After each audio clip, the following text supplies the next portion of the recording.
Morning সকলকে, সকাল সকাল চলে এসেছি আজকে একটা নতুন ভিডিও নিয়ে। আর ডেলি ব্লগ, আর নতুন করে কিছু বলার নেই। সকালবেলা উঠেছি, আজকে কিচ্ছু কাজ করিনি, সত্যি কথা বলতে অনেকটা দেরি হয়ে গিয়েছে। এখন ঘড়িতে বাজে প্রায় 9:35। আর কি বলবো, সকাল সকাল উঠে দেখলাম এত গরম। আমি যখন উঠেছি তখন দেখলাম পিঠটা ঘেমে স্নান। তো বুঝতেই পারছো এখনও স্নান করিনি, তাই জন্য আগের দিনের পোশাকেই তোমরা দেখতে পাচ্ছ। সকালবেলা উঠেছি, বেসিক কিছু কাজ যেরকম করতে হয়, বাথরুম টাথরুম গেলাম, এগুলো সব গোছালাম, গুছিয়ে বললাম এখনও বাসন মাজা হয়নি। যে হারে রোদ পড়েছে, জানি না কখন মাজতে পারবো, দেখা যাক কি হয়।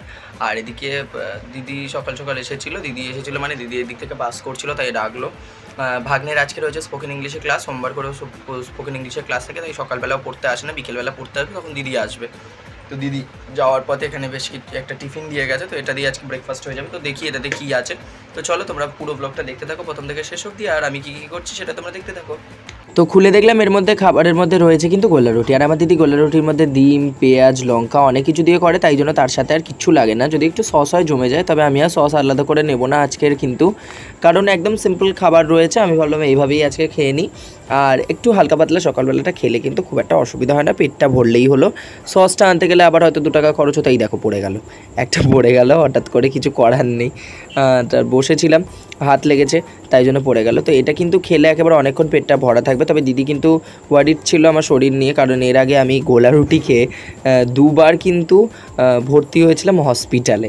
তো এটার একটা ভয় ওর মধ্যে ছিল, বলেছিল যে খেয়ে দে একটা গ্যাসের ট্যাবলেট, তুই খেয়ে নিস। তবে আর খাইনি, এবং এটা সত্যি সত্যি একটু ছাকা তেলে ভাজা ছিল, তাই জন্য কোনো অসুবিধা হয়নি। অল্প করে তেল দিয়ে দিদি ভেজে দিয়েছিল, আর সেই জন্য কোনো অসুবিধা হয়নি। তবে অন্যভাবে খেলে কিন্তু অসুবিধা হতো। আমি হয়তো অনেক সময় উল্টোপাল্টা খেয়ে ফেলি, তো তাই জন্য অনেকবারই এই কারণে হসপিটালাইজড হয়েছি। তোমরা কখনো ভেবেও উঠতে পারবে না যে আমি খাবার দাবারের বিষয় নিয়ে কিন্তু হসপিটালাইজড হতে হয়।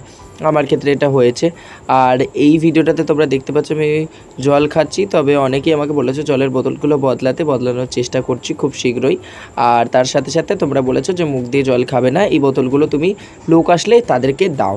তো তোমাদেরকে বলে রাখি, এগুলো একদমই ভুল তথ্য। আমি যে কটা বোতলে জল খাই সে কটাকে আলাদা করা আছে, এবং অন্য কেউ এলে বা দিদি এলে তারা কিন্তু অন্য বোতলে জল খায়। তো এটা নিয়ে তোমরা চিন্তা করো না। এই দেখো বাইরে বৃষ্টি চলে এসেছে খাওয়া দাওয়া করার পরে, বেশ ভালো লেগেছে আজকে। এর থেকে ভালো আর কিছু হতেই পারে না, কারণ এই কদিন ধরে যেরকম তাবদাহে পড়েছিল গরমটা, তারপরেই অল্প একটু বৃষ্টি কিন্তু যেন একটু ভোরে হয় সুন্দর করে, নইলে কিন্তু গরমটা আরও প্রখর হয়ে উঠবে। চারিদিকটা ভিজুক, মাটিগুলো ভিজুক, খুব আনন্দ পাবো। বস্তাগুলো যদিও ভিজে যাবে, ঠিক আছে। আর পাঁচিলটাও অনেক দিন ধরে শুকনো কাঠ হয়ে রয়েছে, এই রোদে একটু জল খেলে ভালো হবে, শক্ত হবে আরও। তো দেখো তারপরে এই যে বৃষ্টিতে আমরা পা ভেজাতাম যেমন করে তেমন করে, তবে খুব জোরে বৃষ্টি পড়ছে না, তাই ঠিকমতো ভিজলো না পাটা। জুতোগুলোকে সাইড করে নিলাম। আর এইদিকে বারান্দায় আমি আজকে টেবিল ফ্যানটাকে চালিয়ে ফেলেছি, আর এখানে বসে রয়েছি, একটা সুন্দর হাওয়া খাচ্ছি। আর সুন্দর ফুরফুরে বৃষ্টির সাথে যে ঝোড়ো হাওয়াটা দিচ্ছিলো তেমন দিচ্ছিলো। আর এখানে দেখো হাওয়াটা তোমরা দেখতেই পাচ্ছ বাইরে থেকে কেমন আসছে, আর মুখে একটু বৃষ্টির ছিটে পড়ছিল ধীরে ধীরে। কী ভালো যে লাগছিল, এই অনুভূতিটা না বলে বোঝানো যাবে না, মানে ভাষায় প্রকাশ্য নয় সত্যি কথা বলতে। একটু বৃষ্টিটা কমতেই আমি দিদির বাড়ি চলে গিয়েছিলাম। তবে দিদির বাড়ি কিন্তু আজকে একটু তাড়াতাড়ি গেছি, তার অন্যতম প্রধান কারণ আমি তার আগে অন্য একটি জায়গায় গিয়েছিলাম, সেখান থেকেই যাওয়ার পথে দিদির বাড়িতে পৌঁছলাম। এবার দিদির বাড়িতে পৌঁছেছি, আর যা যা কিনতে গিয়েছিলাম একটি দোকানে, সেখান থেকে হয়েই দিদির বাড়ি একেবারে গেলাম, সেগুলোই কিন্তু তোমাদেরকে এবারে দেখাবো। দিদিও বললো দিদি ভিডিও করবে, আমি ভাবলাম তাহলে করে নে। আমারও ভিডিওটা করার জন্য আমি ভাগ্নের হাতে ফোনটা ধরিয়ে দিয়েছিলাম, ওই ভিডিওটা করছিল। এখানে প্রথমেই রয়েছে বিউটি ব্লেন্ডার। তোমাদেরকে বেশ কিছু কথা বলি, তোমরা বলবে তুমি কেন মেকআপের প্রোডাক্ট কিনেছো, তো আমার সেই অর্থে লাগে না, কিন্তু তোমাদেরকে বলেইছি আমার 25শে মে এবং 26শে মে পরপর 2টি অনুষ্ঠান রয়েছে, এবং অনুষ্ঠানের জন্য একটা ডান্সের ক্ষেত্রে মুখাভিনয় বা এক্সপ্রেশন কিন্তু যথেষ্ট গুরুত্বপূর্ণ, এবং নাচের ক্ষেত্রে মেকআপ করতেই হয়। সে যে কোনো ডান্সই তুমি করো, ওয়েস্টার্ন করো, ইন্ডিয়ান করো, ক্লাসিক্যাল করো, যে কোনো ফর্ম করো, সব কিছুতেই কিন্তু দরকার। তো সেই জন্য বেসিক কিছু জিনিস দরকার পড়ে, সেগুলোই কিনেছি। এখানে ছিল মেকআপ ফিক্সার, আর ওখানে ছিল লিপস্টিক। হ্যাঁ, একদম হালকা করে হলেও দিতে হয় ঠোঁটে। এবার তোমরা অনেকে আমাকে বলো, দাদা তোমার ঠোঁটটা কালো কেন, তুমি কি বিড়ি খাও? এই কথাটা শুনে আমার নিজের এত হাসি পায়। আসলে কিছু কিছু জিনিস জেনেটিক্সে কাজ করে। আমার গায়ের রং কিন্তু ডাস্কি, তোমরা ভালো করে খেয়াল করে দেখবে, আমি কিন্তু ফর্সা নই, বা আমার গায়ের রং খুব কালোও নয়, আমি কিন্তু মিডিয়াম টোনের। এটা আমি পেয়েছি আমার বাবার থেকে। আমার মা ছিল ভীষণ ফর্সা, কিন্তু সেই স্কিন টোনটা আমার দিদি পেয়েছে এবং বাবার ছিল আমি দেখেছি dusky skin tone medium shade, যেটা ঠিক সেটাই আমার। আর ওই যে দেখালাম ওটা গোল মতো চাকতি, সেটা হচ্ছে কনসিলার প্যালেট। আসলে আমি ইনসাইটের ইউজ কখনো করিনি, আমার এক বন্ধু আমাকে বলেছিল যে ওগুলো তুই ইউজ করতে পারিস। দাঁড়া, ওই কথাটা পরে বলি, আগে কী কী খাচ্ছি সেটা তোমাদেরকে দেখা। এখানে ছিল কুমড়ো ভাতে ডিম আর মাছ, আর এদিকে ছিল সবজির একটা তরকারি। ভাতটা দেখলাম আস্তে আস্তে নষ্ট হয়ে গেছে, জানো তো, জানি না, ঠিকঠাক ফ্রিজেই ছিল, তবে কেন এরকম নষ্ট হয়ে গেলো, থাক এটাই খেয়ে নিই, আর কিছু করার নেই, আর অন্য কিছু নেই।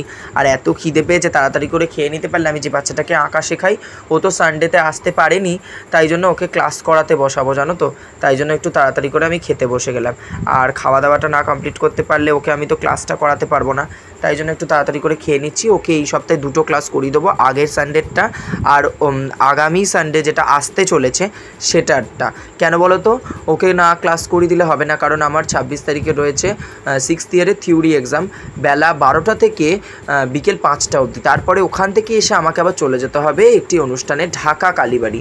তোমরা জানো না জায়গাটা কতজন চেনো, তবে আমি তবুও বললাম, তো সেখানে আমি প্রোগ্রাম করতে যাব, তো সেই জন্য। আর তারপরে কিন্তু বিকেল হতে ভাগ্নেকে পড়তে দিয়ে দিদি কিন্তু চলে এসেছে। বৃষ্টি হচ্ছিলো, বৃষ্টির মধ্যেই ওরা, আর তারপরে কিন্তু ও ফ্রিজটা এসে পরিষ্কার করছিল। ফ্রিজটা অনেক দিন ধরে ময়লা হয়ে রয়েছে, তোমরা অনেকেই বলছো। তো এই হলুদটা কিন্তু সেই যে বার করেছিলাম হোলির একটা শ্যুট করব বলে, তারপর থেকেই কিন্তু এই হলুদটা না কোনো কৌটোতে ঢালা হয়েছে, এইভাবে ফ্রিজের মধ্যেই রাখা।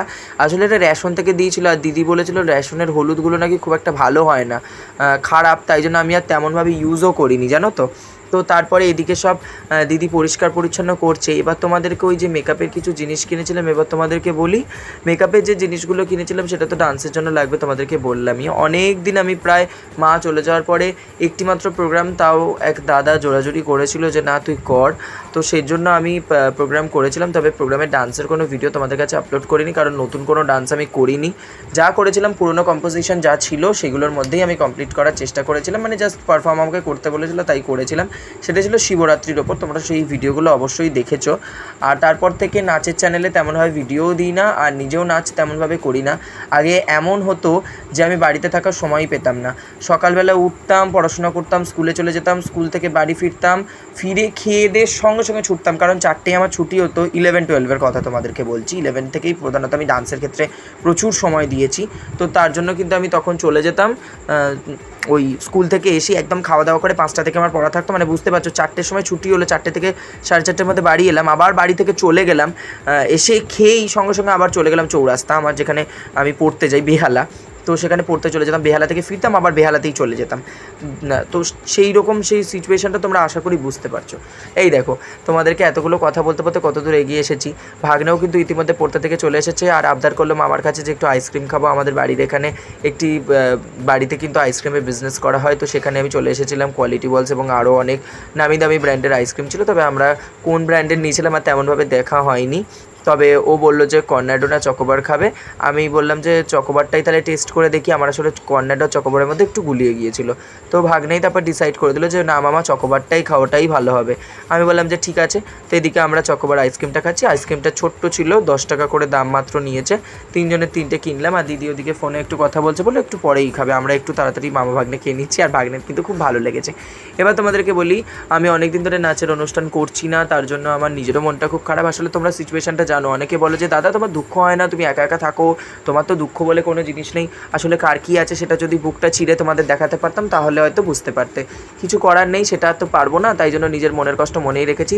যদি থাকতো তাহলে সেই রকমভাবে লাইফটা লিড করতাম আগের মতো করে, ঠিক যেমন আমি হই হুল্লোড়ে থাকতাম। অনেকটা চুপ হয়ে গেছি, দমে গেছি, আস্তে আস্তে আবার সময় বদলাচ্ছে, মাকে মনের মধ্যে রেখেই সব কিছুকে নিয়ে এগিয়ে যাব। কারণ আমি কিন্তু এই ব্যস্ততায় ভরা জীবনটাকে নিয়ে খুব আনন্দে ছিলাম, আমার মাও সেটা দেখে খুব আনন্দ পেত। হঠাৎ করে মাত্র 3 মাসের একটি বলতে পারো মহামারী আমার মাকে আমার কাছ থেকে কেড়ে নিল। হঠাৎ করে 15 দিন ধরে মা প্যারালাইজড হয়ে গেল, বেডরিডেন হয়ে গেল, আর তারপরে আমার মা আমার কাছ থেকে চলে গেল। ওই যে দিদি যে জায়গাটা বসে রয়েছে ওই জায়গাটাতেই আমার মা আমাকে বিদায় জানিয়ে চলে গিয়েছিল, ওইখানে শুয়েই শেষ নিঃশ্বাস ত্যাগ করেছিল, জানো তো। আর আজও আমি ওই বিছানাতেই শুই, কারণ এটা তো আমরা একসাথে থেকেছি, এখানে অনেক স্মৃতি কাটিয়েছি, কী করবো বলো, সেগুলো তো ভুলে যেতে পারি না। মেকআপের বিষয় এবং ডান্সের বিষয়ে অনেক কথা তোমাদের সাথে বাকি রয়ে গেল, যেটা বলবো পরের একটি ব্লগে। তোমরা যদি শুনতে চাও তাহলে কিন্তু তোমাদের সাথে বেশ কিছু কথাও বলতে পারি। এখানে ডিম আর অল্প একটু মাছ ছিল, সেগুলো দিয়ে খাওয়া দাওয়া কমপ্লিট করলাম। ব্লগটা কেমন লাগলো জানিও, সাবস্ক্রাইব করে দিও। লেটস আট দ্য বিচ, টাটা।